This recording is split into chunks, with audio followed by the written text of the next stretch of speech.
So we'll probably do things a little bit differently because it is just the two of you. And I do appreciate you very much for being here. This is a panel that is very much about taking all the flaws that you see in the characters that you love, maximizing them, and making sure that when you go into your own works, that you don't write any of those flaws in. Because unfortunately, as consumers of media, we tend to write in a lot of the same things that we've seen. So as much as I complain about weak female characters, which is literally a panel I'm doing tomorrow, is me for an hour and a half complaining about how much I hate weak female characters. Apparently doors are evil. Hi!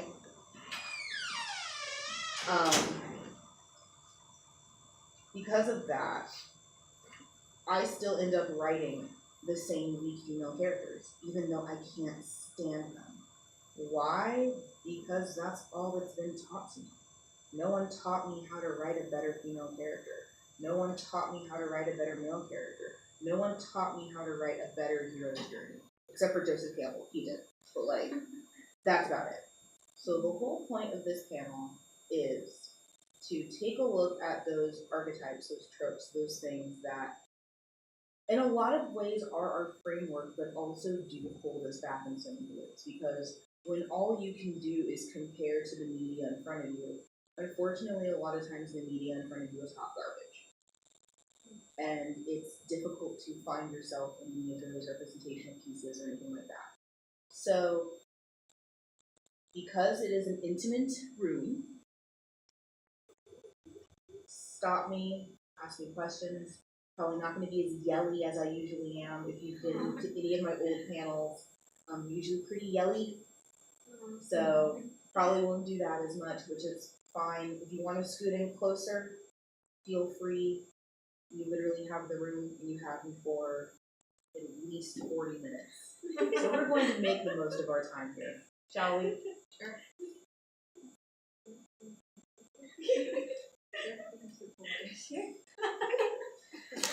Since it's just us girls, you might as well come a little closer. I mean, you can give me the continued illusion of the fact that this is a packed house, but there's no need. So, my name is Amanda. I'm a writer, I'm a social media manager, I'm an otaku, and a generalized fan person. I almost always start with this not because I'm an elitist or not because I think I'm better than you, but because I'm from a generation of paneling. Hi! You can come in if you'd like. That door, I didn't know how to push it forward, so. That was very not stealthy at all. We're gonna have open it. Yeah, that's fine. So I say these things because I'm from a generation of panelists that was very sort of like fly by night. That anyone with a hope, a dream, and a costume they bought on J-List the week before could be a panelist. And that was frustrating to me because then you get a lot of, kind of, I don't want to say bad information, but not ideal information. It's almost like when you take your kid to karate, but it's not the teacher, it's like the teacher's assistant. So it's just a bunch of throat kicks and stuff. It's like, well, I'm pretty sure Sensei Josh wouldn't teach my kid that, but okay. So I say these things not because I think I'm better than you, not because I want you to think that I'm better than you, but just because I do generally know what I'm talking about. I did go to school, a real school. I did graduate with a degree in English and communications. I've been writing since I was little. I've been a better writer at least for 5 years. Definitely was a old Mary Sue smutty fanfic writer back in the day. Not ashamed of that. Guilty. Yeah. Still am occasionally if you give me enough money. But cool. We're here today to be better writers, guys. Because obviously you wouldn't be here if you didn't want that. Or if you didn't at least want to be more critical of the works in front of you. And I think especially in this current climate, I think it's important to be very critical of what is in front of you. The fun fact about media, which everything is media, is that there is always an agenda to it. Don't ever let people lie to you and say that it isn't. There always is. So being critical of that media in front of you, I think, is vitally important and vastly important. So we're here to be able to look through those lenses things is a little bit clearer and a little bit better. That make sense? Questions, comments so far? Down with that. What we're going to accomplish is being able to create, craft, and work on more well-rounded characters. Because we all read and experienced the Mary Sue. We all hate her, even though we keep writing her. We all have experienced the male counterpart, which is even more insidious and terrifying. We've all seen these tropes for, I know at least for me, 20 plus years. Yes, I'm not young. There's a lot of concealer that makes me look young, but I am not young. We're just here to be a little bit better, and hopefully we're going to accomplish those things by the end of this 40 minutes. Sound good? Sounds awesome. Yay! Okay. Sorry. Because it makes me feel old. Sorry. Not for any like weird like SJW gendering reasons, just it makes me feel old. Ma'am is like what I'd call my mother.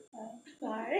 So I think one of the biggest things that we have, and this is fanfic writing, anything, adaptations, know thy source material, guys. There is nothing worse than reading a fanfic of something and they have clearly never picked up the manga.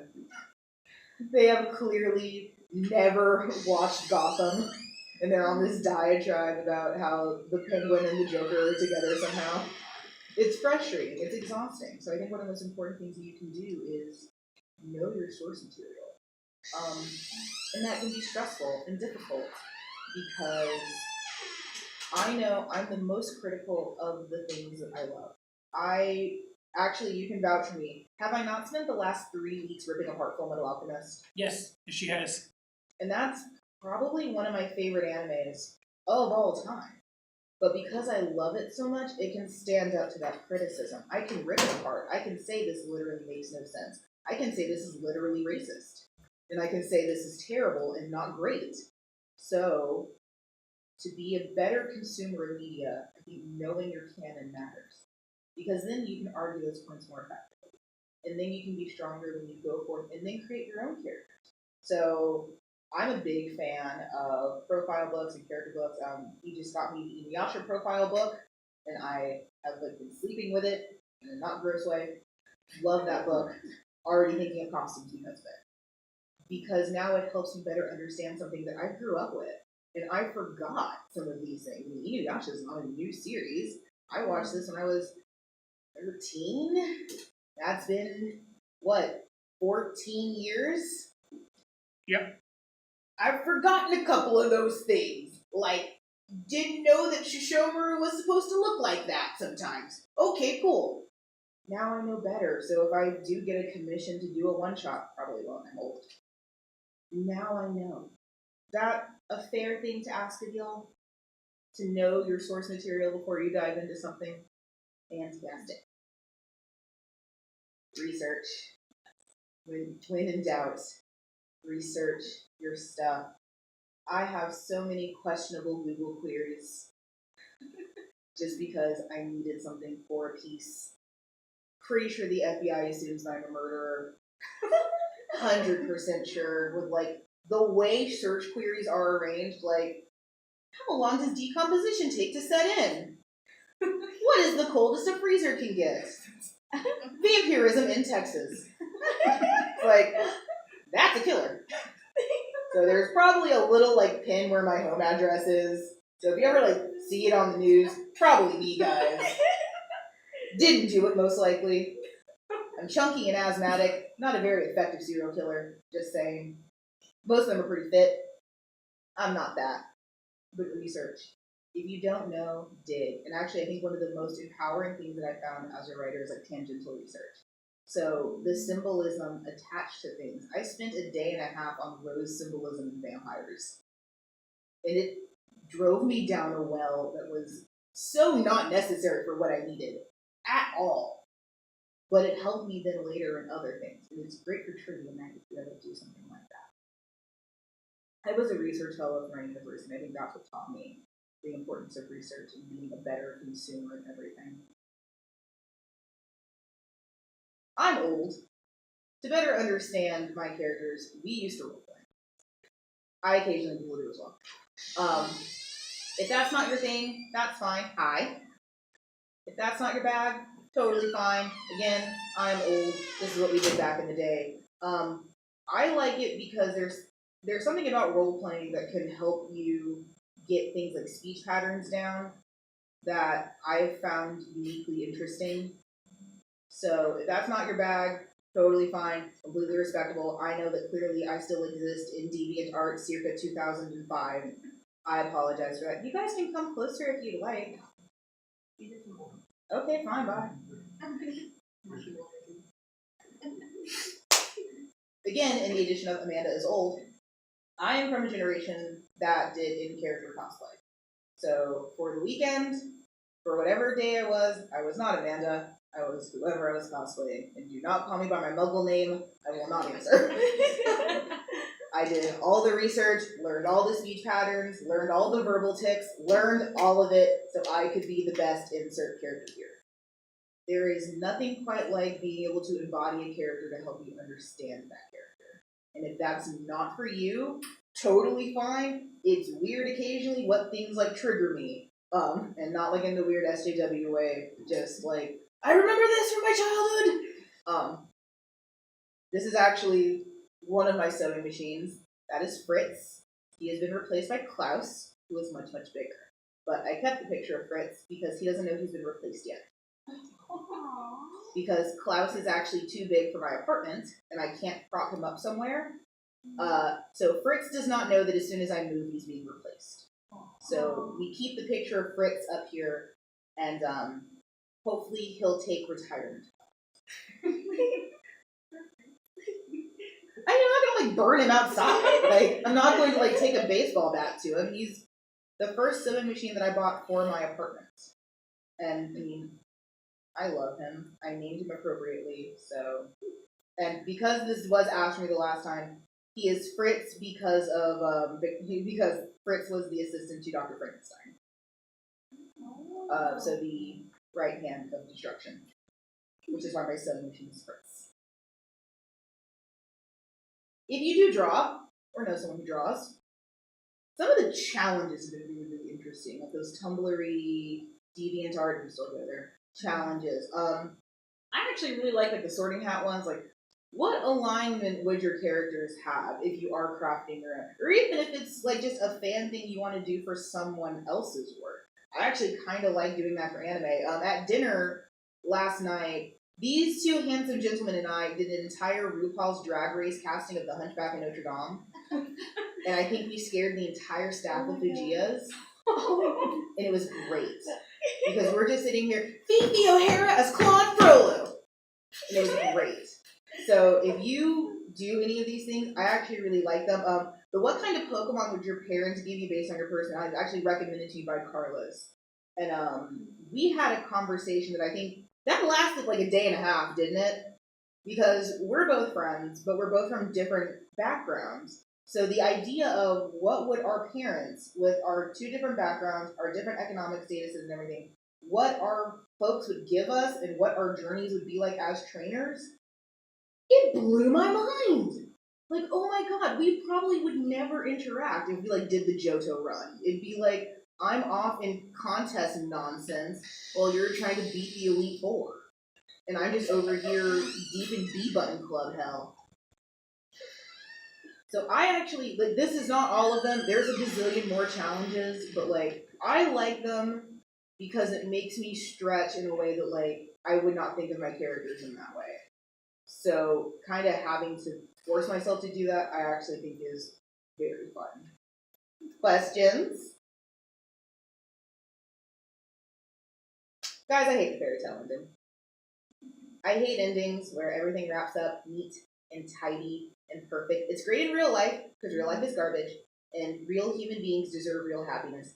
You can challenge fictional characters, and they do not need to ride off into the great white sunset with their steed and their, I'm taking this word from a creative writer that I know, girlfriend homunculus, where it's just an amalgam of all the girlfriend attributes, but with none of the soul. They don't need to do that. You can have a relationship that doesn't end well. You can have something that ends platonically. Guess what? Everyone can die. And not everyone likes that. A la Wolverine. Not everyone enjoys that. Sometimes it's necessary. But I say this because there seems to be this idea that there's no middle ground, that it's either you must have the Snow White fairy tale ending, or you must have Wolf's Reign where everyone dies. No. You can absolutely have something end platonically. I actually wish most series would do that. I think the way they force relationships is exhausting. You're welcome. Just demand more of your characters and demand more of your media. We are getting better about that, but the theme of the night is I'm old, so it's not happening fast enough. Need more complex storytelling. Questions, comments, concerns? Cool. What is this? If you say a cup, I will punch you. Bowl. It's one of those Japanese potteries where they take broken pots or cups and they basically put them back together with gold lining. Come here. Come on. Very good. Step up. Come on. Come on. Come here. High five. Yay. Were you afraid? What did you think I was going to do? We barely met, love. What did you think I was going to do to you? This is kintsugi, which is the art of taking something broken and fixing it with gold. I personally have a bit of trouble with this because some places on the internet, Tumblr, have decided to take this and make characters that are so broken that they can't function. And it's like, no, it's okay that they're so sick that they're garbage to everyone. No. The idea is that, yes, the perfect, flawless character is entirely overrated, yes. And the only flawless person I want in a room anywhere is probably no one, because usually they're boring. But you can't have someone that is so broken and so abusive and so toxic that there's nothing redeemable about them. So real kintsugi is about blending those cracks seamlessly. Yes, they do it with gold, but it's done thin and delicately. Not you break a plate intentionally with a hammer and then you pour gold on it and say, it's fine now. It's like, no, you shouldn't do that to your characters or to your readers, because guess what? You're going to burn out your readers if your characters are that abusive to each other and to the work. You ideally insert yourself into everything that you read or that you watch or that you consume, and it's difficult being in a world full of human beings that are garbage. We were just talking about Watchmen. I don't know if any of you guys have watched that movie. Watchmen is a movie full of characters that are so profoundly unlikable. I'll even give you a more recent example. The newest Castlevania Netflix anime. Trevor Belmont is so profoundly unlikable. I cheered every time he got hit, right or wrong. Completely right. Punched, slapped, nut kicked. I was happy. elated every time something bad happened to him. Because as of when I was watching, he didn't deserve happiness. He didn't deserve anything good. He was a jerk and did nothing to have earned that jerkness. And then when you finally explain, oh, well, my family was outcasted while he's wearing his IKEA rug. Still, you have then Simon Belmont that you get later in the series who has similar issues and all of the chivalry. Ugh! I'm fine. Imperfection is great if you do it well. I'm all for representation of characters that are not flawless, glorious rolls of toilet paper. But you also cannot have a character that is so fundamentally broken that plot will not happen. Fair? Okay, again, on the theme of Amanda's old. Do you guys actually know what this is? Okay. Thank you. You have no idea how many panels are done where I'll make a reference to Cowboy Bebop. Like, what's that gift? So this is Captain Planet. Captain Planet was praised in the 90s for having a diverse cast voiced by mostly white people. Not wrong. The problem with this is that it was done so ham-handedly, and none of these characters were anything more than insert brown here, that it didn't matter that this character was from India, or that this character was from Africa, that this character was Russian. None of that was irrelevant. They were all pieces of wood. And yes, it's weird to harp on a 90s TV show about pollution, but it illustrates the point. We're in a halcyon era of diversity. The problem is that there are some pieces that have decided diversity is having a black character in the background speak twice. And that's not what diversity is. But you also then cannot take your race and make that your only defining characteristic. This comes right off, guys. Like, I am so much more than just being African American. I'm a panelist at an anime convention, for heaven's sake. You can't list the average African American tropes and apply them to me. I'll laugh. My joke to that is Static Shock, if you guys remember that. Static Shock was a great comic, but I was not an inner city male youth. I was from a mostly white neighborhood and mostly upper middle class. I didn't understand the plight of being poor, or having to take the subway to school, or racism. I'm from Arlington, Texas. We don't have that there.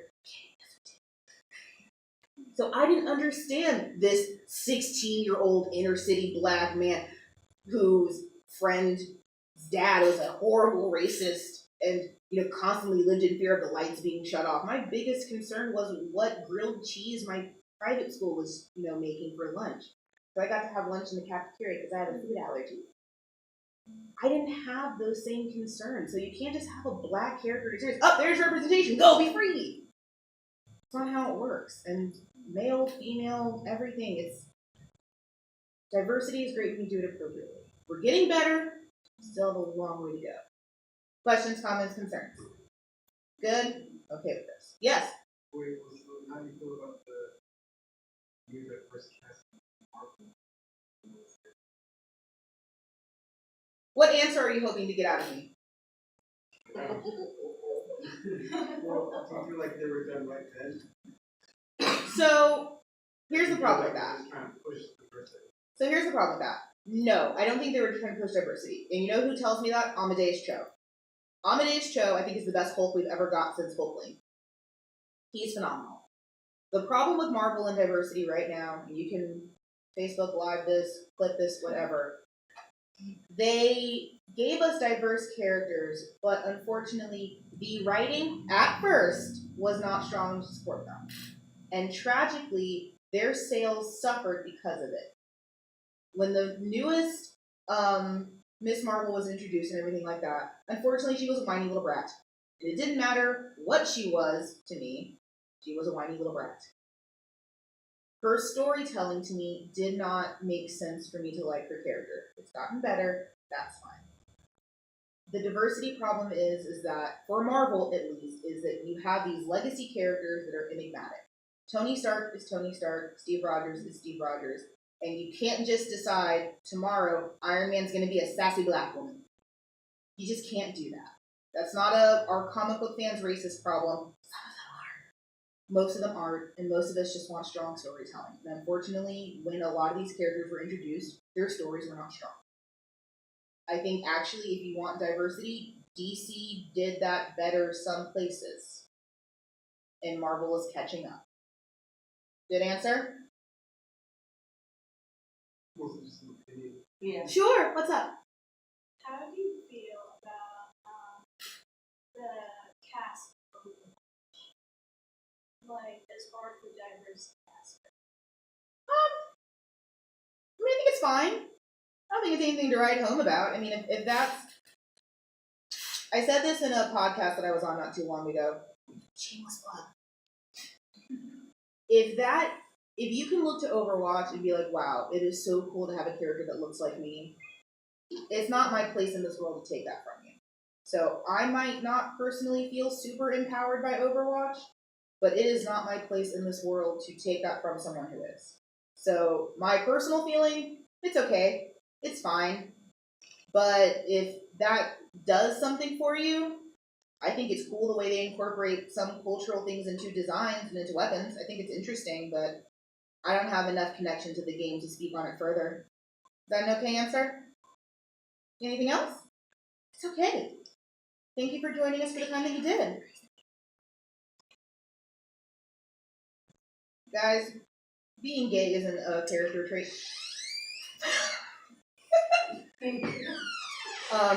Being gay is not a trait. Can you say it for me?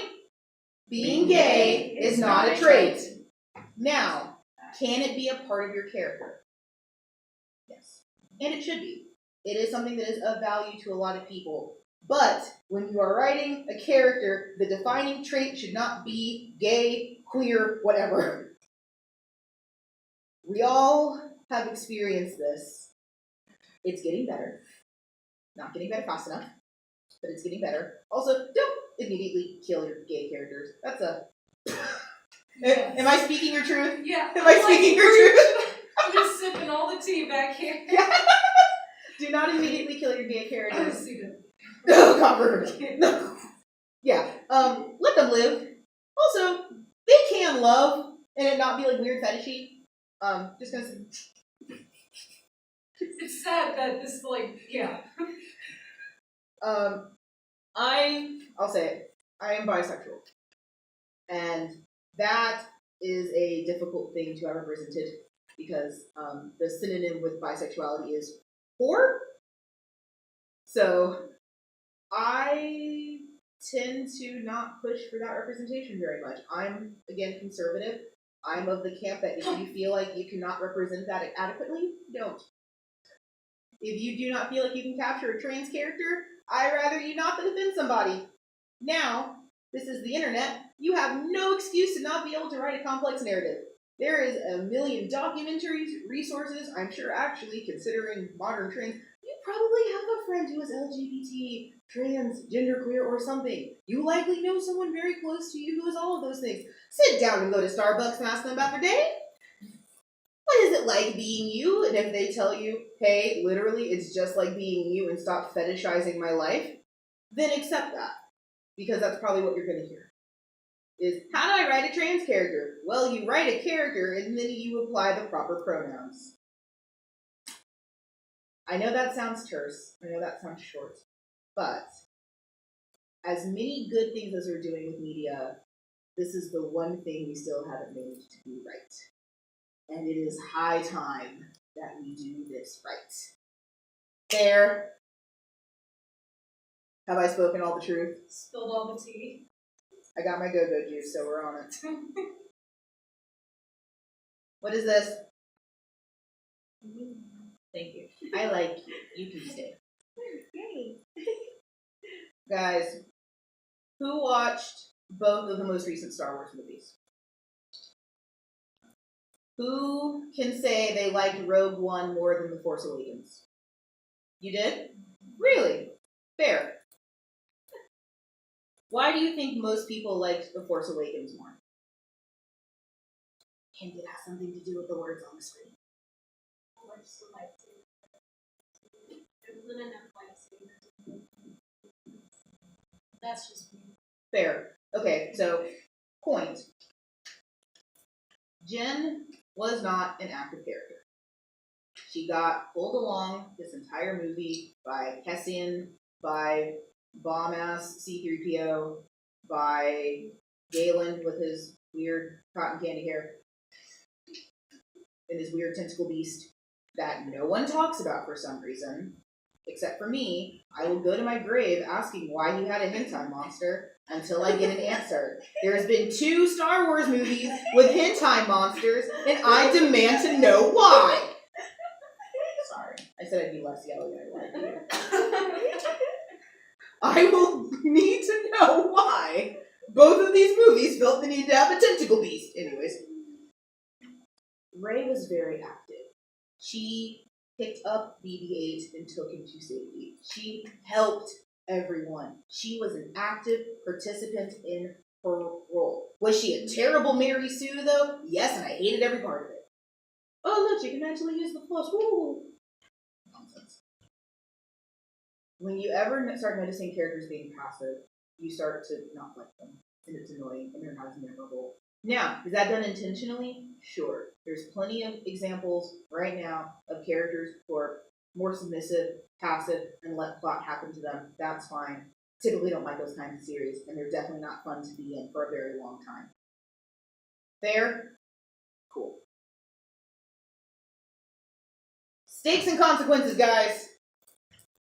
There is nothing quite like going through a series and it be immediately like gendered off that like if you've ever watched like the old like Japanese Ninja Warrior and you have like the guy's Ninja Warrior set is like death defying and the girls is like two puddles and then like go buy shoes on Amazon. It's not fun to watch. And it's awful because then you get these women who are, if anything, just as strong, if not stronger than these men, who are being told you have to wear these high heels, skip across 3 puddles, and then as soon as your shoes arrive, then you become the lady ninja warrior. And then you have the men like doing bicep curls like underwater while the water's on fire. It's just not fair. Now, are there aspects where you're going to have characters that are weaker regardless of gender or orientation? Absolutely. But if you immediately segregate off everything that you do, that here is the A side of doing this, and here's the B side, you're going to create a dichotomy in your work, and it's going to weaken your plot a little. Fair? No one to walk away. So, I'm a writer. I've been writing for 10 plus years. Do you want to guess how many series I've walked away from? Good answer. You're right. I think sometimes the best thing that you can do in the world is to walk away from a work. I'm not saying leave it. I'm not saying be done. I'm not saying let it be dead to you. But I know, at least for me, if I'm really into something and I've been in it for too long, that's when you start seeing like my hatred in the work. So when my friends go to edit my work, it's like, hey Amanda, when was the last time you slept? It's like, I don't know, last week. And it's like, yeah, it shows. You just killed off half your cast. It's like, you just killed half of your main characters. Like, stop it. So know when to take a break, know when to walk away, and then hopefully come back a little bit stronger. Shameless plug. I love going to the tea gardens when I'm stressed out. I will hop in my very economical car. I will go to the tea gardens. I will